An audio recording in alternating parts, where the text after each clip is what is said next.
Գյորջյան Կասկադ 60 ամիս փուլային վճարում բազմաթիվ առավելություններ։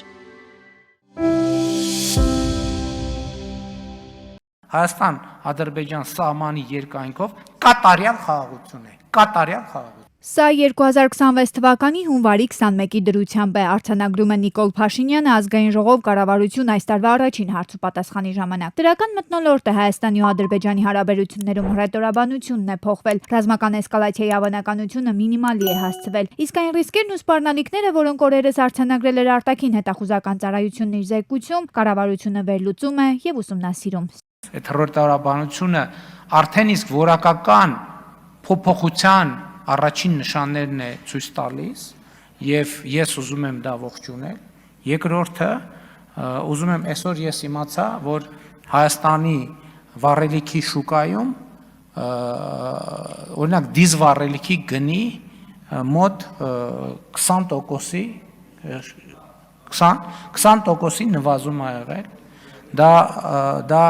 ուզում եմ մենք գնահատենք այդ թվում Հայաստանում սպասվող գյուղատնտեսական աշխատանքների եւ այլնի ֆոնին, իսկ այն խնդիրները, որը արձանագրել է արտաքին հետախուզության ծառայությունը, այդ խնդիրների շուրջ մենք աշխատանքը շարունակում ենք, բայց այդ աշխատանքը ուղղված է լինելու խաղաղության ամրապնդմանը։ Հաստատված խաղաղությանը օրերս նաև անդրադարձել են Եվրոպական միության ներկայացուցիչն ու Թուրքիայի արտգործնախարարը։ Հարարատ Միրզոյանը դրանում որևէ վատ բան չի տեսնում։ Նա սա Հայաստանի ներքին գործերի միջամտություն չի համարում։ Նկատել, որ Ադրբեջանի նախագահի եւ ինչպես մեր մյուս գործընկերների դիրքորոշումները, ինչպես եւ մեր դեպքում, այսինքն լրիվ խաղաղության գործընթացի մաս են, համահունչ են եւ տրամաբանական դրսեւորում ու շարունակություն։ Իսկ անարատ պաշտոնյա ու որակավորված մասնագետ ունենալու համար պետք է արժանավույնս վարձատրել։ Հայաստանի վարչապետն է խոսել վերջին շրջանում մեծ աժոտաժ առաջացրած աշխատավարձերի ու պարգևավճարների մասին։ Որ 2025 թվականի բյուջեում մենք պետական ապարատի պահպանման ծախսերը կրճատել ենք 4%-ով, որը ընդհանուր առմամբ կազմում է 6.5 միլիարդ դրամ։ Այսինքն 2025 թվականին մենք պետական ապարատի ծախսերի համար, այդ թվում աշխատավարձերի եւ այլնի համար կրճատել ենք ֆոնդը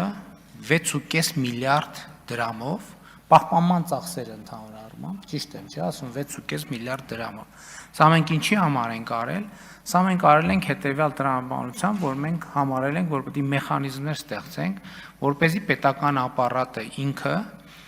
փնտրի եւ գտնի պետական բյուջեում անարդյունավետ ծախսող տեղեր, ուրեմն միավորներ, հաստիկներ, որոնց անհրաժեշտությունը չկա, բայց որոնց վրա գումար ենք ծախսում եւ 25 թվականին մենք 6.5 միլիարդ դրամով փաստացի կրճատել ենք այդ ծախսերը եւ հետեւաբար այն որից հետո մենք ներդրել ենք կատարողականի վրա հիմնված վարձատրության համակարգ, որը պիլոտային ծրագիր է եւ որը մենք նպատակադրված ենք որոշակի փորձարկումների արդյունքում այդ թվում բերել եւ օրենքի տեսք տալ դրան։ Իսկ Հայաստանի վարչապետը փետրվարի 4-ին կմեկնի Աբու Դաբի Զայեդ մրցանակի մրցանակաբաշխությանն է մասնակցելու։ Հիշեցնեմ, որ նա Զայեդի 3 մրցանակակիրներից մեկն է, մյուս երկուսը Ադրբեջանի նախագահն է ու Աֆղանստանում կանանց կրթության հարցերով զբաղվող մի ակտիվիստ։ 2022 թվական դեկտեմբեր ադրբեջանցի կեղծ բնապահպանները հակել են ակտիվիստի շորերն ու փակել Արցախը Հայաստանին կապող միակ ճանապարհը, երբ դժգոհում են Մարտակերտի Կաշենի պղնձի հանքավայրի գործունեությունից։ 2026-ի հունվար Արցախի ամբողջական հայաթափումից հետո առաջին հանքարդյունաբերական նախագիծը գործարկելու կոճակն է սեղմում Բաքվի բռնապետ Ալիևը, պայթեցնում է քարերը։ Նույն Կաշենի հանքավայրն է ամբողջական համալիր են դարձրել, պղնձաձուլարանի, բաց թափոնների, պահեստարանի, էլեկտրական ենթակայանի շենքերն առանձնացրել, էկոակտիվիստներ տարածքում չեն երևում։ Ադրբեջանում առհասարակ չկա քաղաքացիական ակտիվիզմ։ Յուրաքանչյուր էպիզոդ իր հետ բերում է լրացուցիչ ապացույցներ, բայց խորքում ի սկզբանե ակնհայտ էր եւ երևի թե որևէ մեկի համար գաղտնիք չի եղել, որ սա Ադրբեջանի հատուկ ծառայությունների կողմից նախագահ Ալիևի գլխավորությամբ եւ հրահանգով կազմակերպված օպերացիա է։ որի նպատակն էր բլոկադայի ենթարկել Արցախը, դրա համար ստեղծել այսպիսի հիմքեր եւ պայմաններ, որպիսի ժողովուրդը եղած պաշարները, ռեսուրսները սպառվեն, բարոյահոգեբանական վիճակը վատ թարանա, ինչը հնարավորություն կտա հեշտությամբ ռազմական գործողությունների միջոցով օկուպացիա ենթարկել ամբողջական Արցախը։ 929 հեկտար ընդհանուր մակերես ունի այս համալիրը վերակառուցել են թուրքական ու գերմանական տեխնոլոգիաներով ներդնելով շուրջ 15.3 միլիոն մանատ։ Պղնձաձուլարանը վերամշակելու է արդյունահանված հանքաքարը եւ արտադրելու պղնձի խտանյութ։ Նախատեսել են ձուլարանում տարեկան մինչև 5.6 միլիոն տոննա հանքաքար մշակել։ Հանքի պաշարների սկզբնական շահագործման ժամկետը 2025-ից 2030 թվականներն են։ Այս ժամանակահատվածում պատրաստվում են Չինաստան արտահանել 85,000 տոննա պղնձի խտանյութ, ընդհանուր 1.6 միլիարդ մանատ արժողությամբ։ Եվ չնայած ըստ Ալիևի Կաշենի շահագործումը Ադրբեջանի տնտեսական վերածնունդն է ազդարարում, այդ երկրի բյուջեն եւ ոչ մի դրամ չի հասնելու։ Նախ այն մասնավոր սեփականություն է, որին կառավարությունը 10 տարով ազատել է հարկային պարտավորություններից, եւ այստեղ որևէ բան պատահական չէ։ Միջազգային հետազոտությունները Ալիևի դստեր ականջներն են տեսել մասնավոր գործարքների հետևում։ Երբ որ պետության մեջ ավտորիտարիզմ է, դիկտատուրա է, մի ընտանիք է, այս բaragայում նաև երկու ընտանիք է, որովհետև նաև Փաշաևների ճյուղն է, կնոջ կողմից Ալիևի, երկու ընտանիք ամբողջ իշխանությունը վերցրել են իրենց վերահսկողության տակ եւ ամբողջ պետությունում ինչ որ տնտեսական ինչ զարգացումներ էլ տեղի ունենան, իհարկե այդ մարդիկ հաշվի պետք է նստեն, ինչ որ մաս 5%-ն է, 10%-ն է, 50%-ն է, բայց կիսելու են այսօրվա իշխանությունների հետ։ Ալիևի ձեռքն այսօրվանից նաև Արցախի սրտին հասավ։ Ստեփանակերտում մշտական բնակվելու է ուղարկում ադրբեջանցիներին։ Անցած դեկտեմբերին են վիճակահանություն արել, հայկական շենքերն ու հայերի տներն իրար մեջ արել։ Նախ եթե հետևենք ընթացքին կտեսնենք, որ այնպես չի, որ Ադրբեջանում շատ են նրանք, ովքեր ցանկանում են բնակեցվել Արցախի տարածքում։ Մյուս կողմից նույնիսկ այն մարդիկ, ովքեր տեղափոխվել են բնակվելու Արցախի տարածքում, տեսնում եմ օրինակ բողոքում են կառուցապատումից, շատերը փորձում են հեռանալ Արցախի տարածքից։ Ցուցադրվում է Արցախի այսպես վերաբնակեցում, բայց խորքում ես կարծում եմ կան թե ներքին խնդիրներ, ներդրումները Արցախի վրա ադրբեջանցիների մոտ են երբեմն առաջացնում այսպես ընդդիմադիր ձայներ։ Արցախում Ալիևի խոշորացույցի տակ բոլորն են իրենց հարմար մի պահ ադրբեջանցիները չեն կարող ներս ու դուրս անել, գնալ ու գալ։ Հայկական դրախտավայրը դժոխք է դարձել նրանց համար։ Բռնազավթված հողում հիմա նաև կատակում են, Ղարաբաղում վիզայով են տեղաշարժվում։ Ընդլայնվել է հղների նախածննդյան հսկողության պարտադիր հետազոտությունների ծավալը պետական պատվերի շրջանակներում։ Նախկինում այդ հետազոտությունները պետական պատվերի շրջանակներում չէին իրականացվում կամ իրականացվում էին միայն ցուցումների դեպքում։ Այժմ դրանք ներառվել են հղիների նախածննդյան հսկողության պետական պատվերի շրջանակներում իրականացվող պարտադիր հետազոտություններում։ Պետական պատվերի շրջանակներում նախածննդյան հսկողության ընթացքում սահմանված ժամկետներում բոլոր հղիները կանցնեն նշված հետազոտությունները անկախ ցուցումների արկայությունից, որը կնպաստի վերարտադրողական կորուստների նվազեցմանը, այդ թվում վիժումների, պտղի ներարգանդային մահվան դեպքերի, մեռելածնության կանխարգելմանը եւ նորածնային մահացության նվազեցմանը։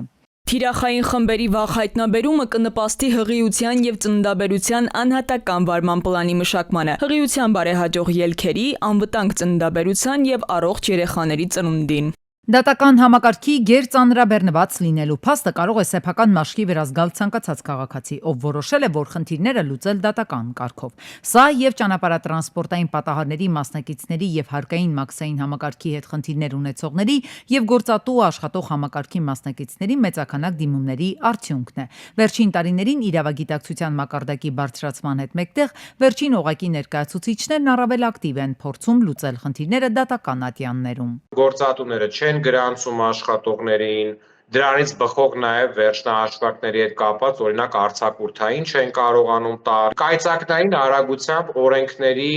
փոփոխություններ,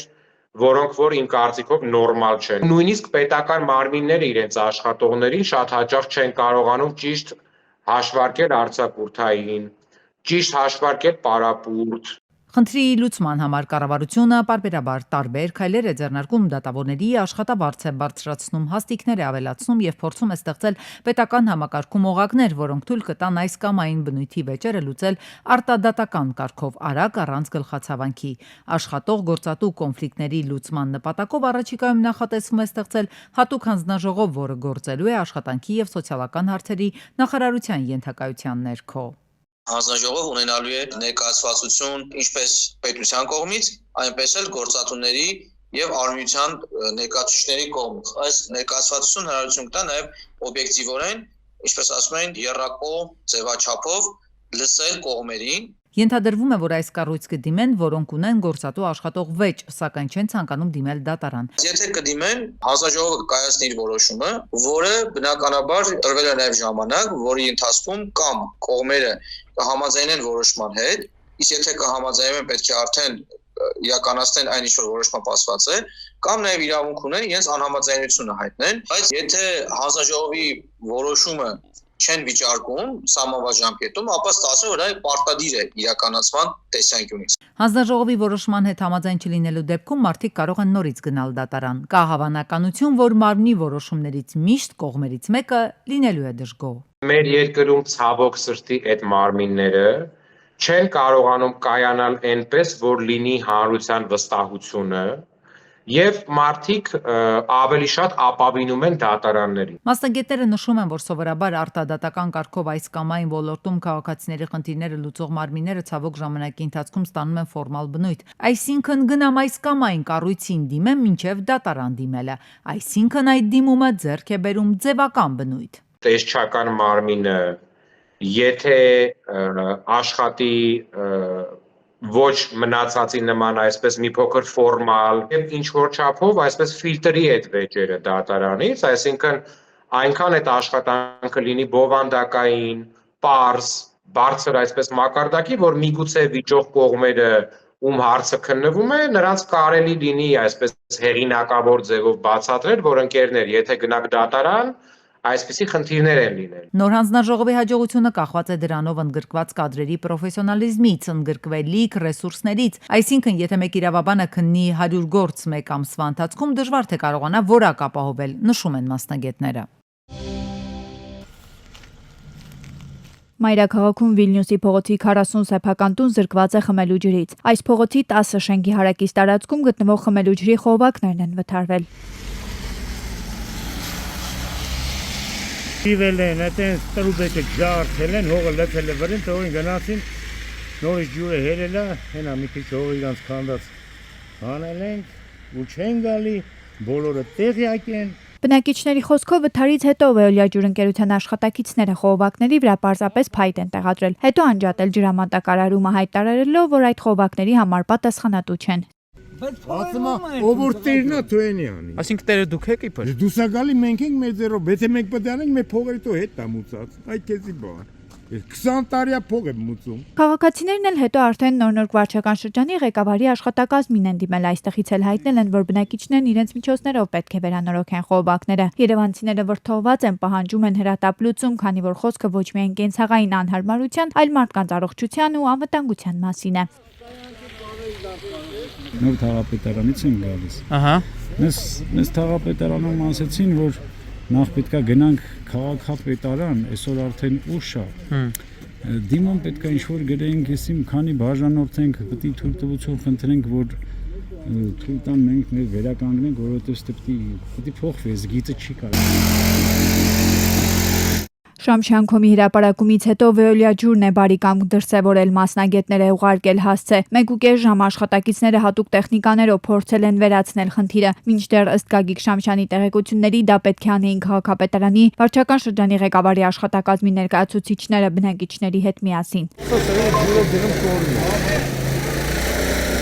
Ճիշտ է, բնակիչները մեզ նշել են, որ Veolia ջուրը պետք է անի, բայց երեք հրապարակումից հետո պարզեցինք,